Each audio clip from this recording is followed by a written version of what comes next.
السلام علیکم دوستو، میرا نام ہے حسیب شفقت اور آپ دیکھ رہے ہیں ہنسی ٹی وی۔ 10 مئی کو یروشلم میں مسجد الاقصی پر اچانک سے اسرائیلی فوجیوں نے حملہ شروع کر دیا۔ وہاں موجود نمازیوں پر بلٹ فائر کیے اور گیس شیل پھینکے، جس سے 330 فلسطینی زخمی اور شہید ہو گئے، اور اسی دوران 6 اسرائیلی فوجی بھی جہنم حاصل ہوئے۔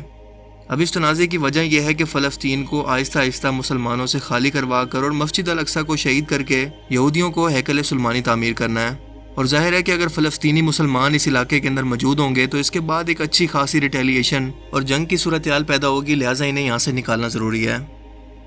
اسی چیز کا بدلہ لینے کے لیے حماس نے آج 150 راکٹ فائر کیے، اور وہ بھی اسرائیل کے دارالحکومت پر، جن میں سے 90% اسرائیل کے ایئر ڈیفنس سسٹم نے ہوا میں تباہ کر دیے، لیکن جو بچ گئے وہ جا کر بلڈنگز پر اور انفراسٹرکچر پر گرے۔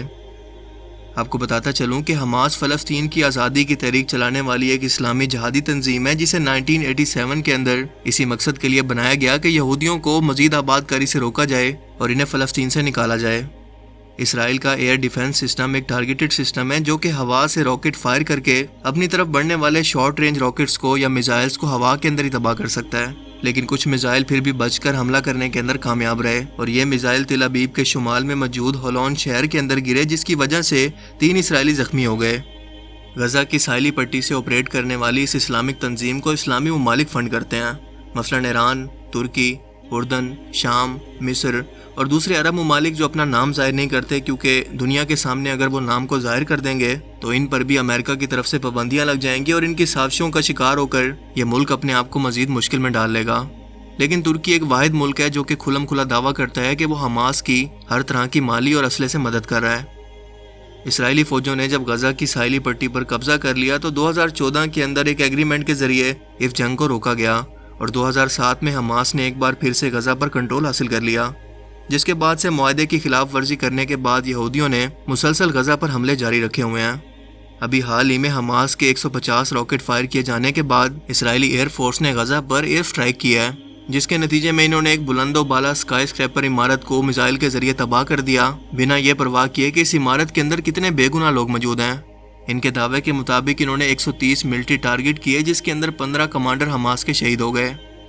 اب یہودیوں کا رونا پٹنا تو بنتا ہے، کیونکہ جس دن حماس نے ان پر 150 راکٹ فائر کیے، یہ یہودیوں کے لیے ایک بہت ہی مقدس اور اہم دن تھا، کیونکہ یہودی اس چیز پر جشن منا رہے تھے کہ آج کے دن انہوں نے 1967 کے اندر یروشلم کے مشرقی حصے پر قبضہ کیا تھا، اور اسی جشن کے دن حماس نے راکٹ فائر کر دیے۔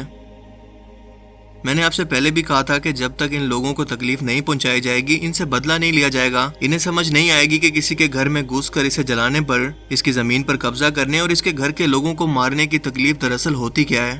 جبکہ مسلمان یہاں دعائیں کرنے کے علاوہ کچھ کر ہی نہیں رہے کہ اللہ تعالیٰ کی طرف سے کوئی غیبی مدد آئے گی، جبکہ ایسا نہیں ہوتا۔ دنیا کو اللہ تعالیٰ نے ایفرٹ کے ساتھ اور فزیکل فینومینا کے ساتھ جوڑا ہوا ہے۔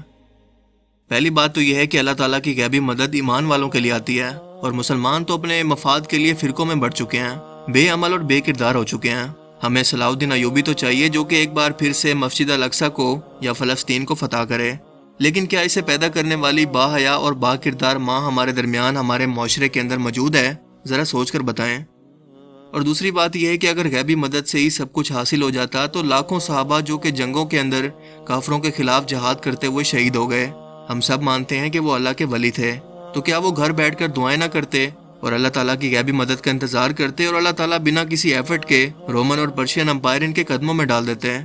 کیا ضرورت تھی صحابہ کرام کو اپنی جانوں کا نذرانہ پیش کرنے کی؟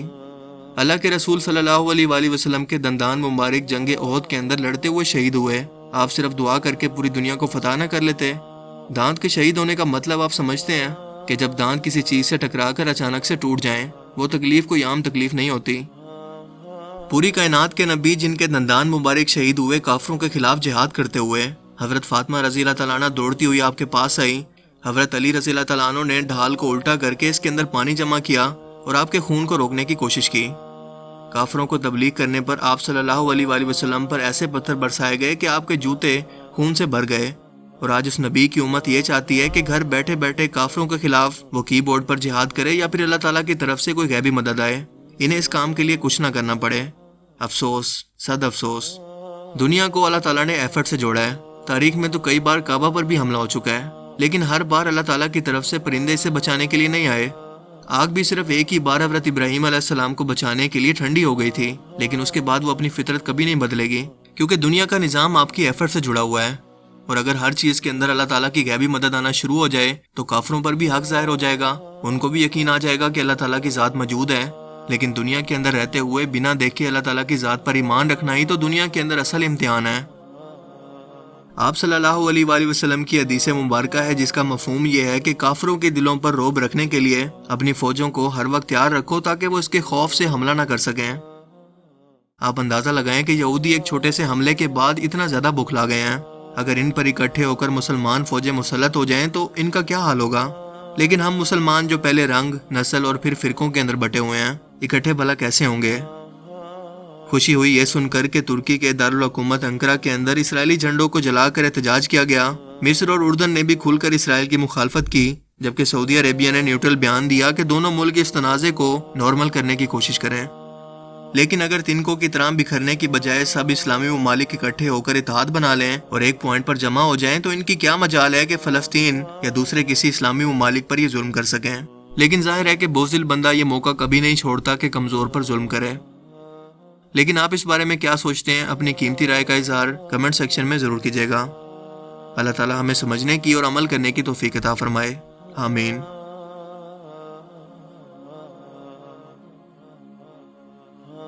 اعلان بالفور 1917 یہودی آباد ہونے شروع ہو گئے، اور اصل میں اسی کے لیے خلافت کو منسوخ کرایا گیا۔ سلطان عبد الحمید، اگرچہ یہ ترکی خلافت جو ہے مرد بیمار کمزور، پھر بھی وہ مسلمانوں والا جذبہ اتنا تھا، انہیں بڑی سے بڑی رشوت پیش کی گئی تھی۔ انہوں نے جب تک خلافت عثمانیہ برقرار رہی یہودیوں کو فلسطین میں آباد ہونے کی اجازت نہیں دی، لہذا انہوں نے اس خلافت ہی کا بستر طے کرایا، اس لیے کہ نہ رہے بانس نہ بجے بانسری، نہ مسلمانوں کی وحدت ملی کی کوئی علامت دنیا میں باقی رہے، اور نہ مسلمان کسی مسئلے پر جمع ہو کر کوئی موقف اختیار کر سکے۔